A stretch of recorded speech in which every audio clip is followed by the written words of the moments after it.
Back to Advocacy Alchemy with Professor Ross. Today we have a good one, guys. We're diving into a shocking courtroom incident where justice was put on hold, literally. A man convicted of murder was standing before a judge when chaos erupts.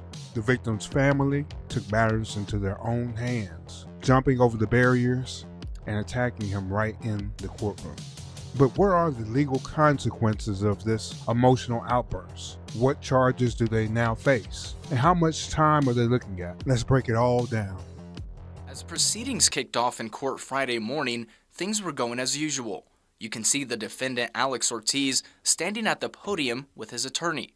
Then, things were escalating extremely quickly. You see a man later identified as Carlos Lucero jump over the courtroom gate and lunge at Ortiz and begin punching him. Soon after, a second man later identified as Pete Isasi runs through the gate and joins Lucero doing the same. Then Ortiz's father, Joe Ray, makes his way into the brawl in an attempt to, quote, break up the fight, according to police reports. I think this really highlights the need for security in our courts across the state. Eventually, several other people join in before law enforcement separates everyone. According to police, when Lucero was being detained, he stated, quote, he killed my niece like a coward and that it was worth every moment. The police report states Ortiz had lacerations on his face as a result of the attack. CEO of the court, Katina Watson, praised law enforcement's response. I really want to give recognition to the MDC officer who was caught in the middle of this, and he did everything he could to ensure the safety of everyone. Lucero, Isasi, and Ortiz's father were transported to a local hospital for their injuries. Ortiz is accused of killing his ex-girlfriend Aliana Farfan last year and is a suspect in the murder of Nicole Maldonado at the Adam Food Market. Chandler Farnsworth, KRQE News 13. In this case, the attackers face serious felony charges, including battery on a peace officer and unlawful assault on a jail, both which carry significant prison time. First, let's look at the battery on a police officer.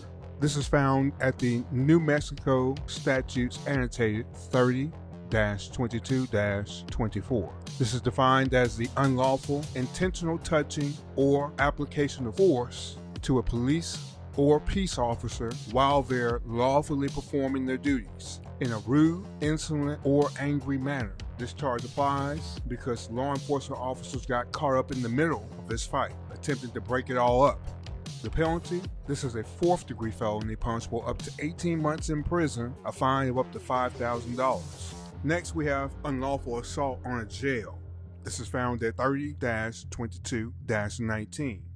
This law applies to assaulting or attacking any jail, prison, or place of confinement where prisoners are lawfully being held. Here, he is still in the sheriff's department's custody while he's in court.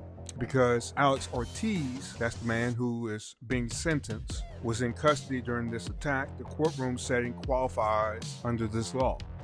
This is a third-degree felony punishable by up to 3 years in prison, a fine of up to $5,000. Now, beyond these very specific charges that they have been charged with, there could be additional penalties if the court determines that there was some aggravating behavior that can increase the sentence severity that these people could face. Also, they have to look at whether the actions resulted in any serious bodily harm, which could potentially escalate charges further. Also, everyone should realize that when disorder of this nature breaks out in the courtroom, they are in violation of courtroom security laws, and they can potentially be held in contempt for those actions. These penalties highlight a critical point. Acting on emotion in a courtroom can lead to serious felony charges, even for a grieving family. Let's break down the levels of proof that apply in this case. First, you have mere suspicion. Remember, this is a gut feeling or a hunch, but nothing that's substantiated through any evidence. Court officers might have sensed some rising tension, but it wasn't enough to take any action. Next, you have reasonable suspicion. This is a specific, articulable reason to believe criminal activity is occurring. The attackers here, in this situation, moved aggressively toward the courtroom barrier. A trained officer might have suspected an imminent fight.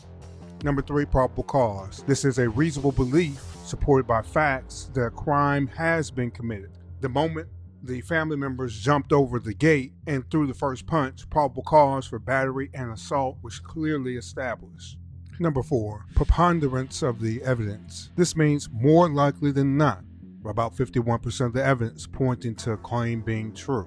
Surveillance footage, eyewitness accounts, and officer reports all confirm the assault took place.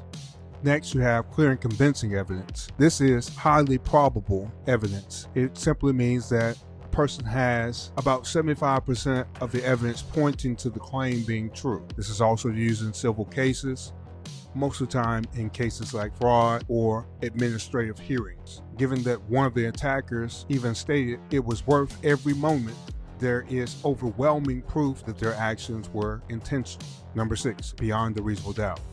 This is a near certainty that's required for criminal convictions. Remember, we say it takes about anywhere from 90 to 95% of the evidence pointing to a person being guilty of committing a crime and there being no reasonable explanation besides guilt.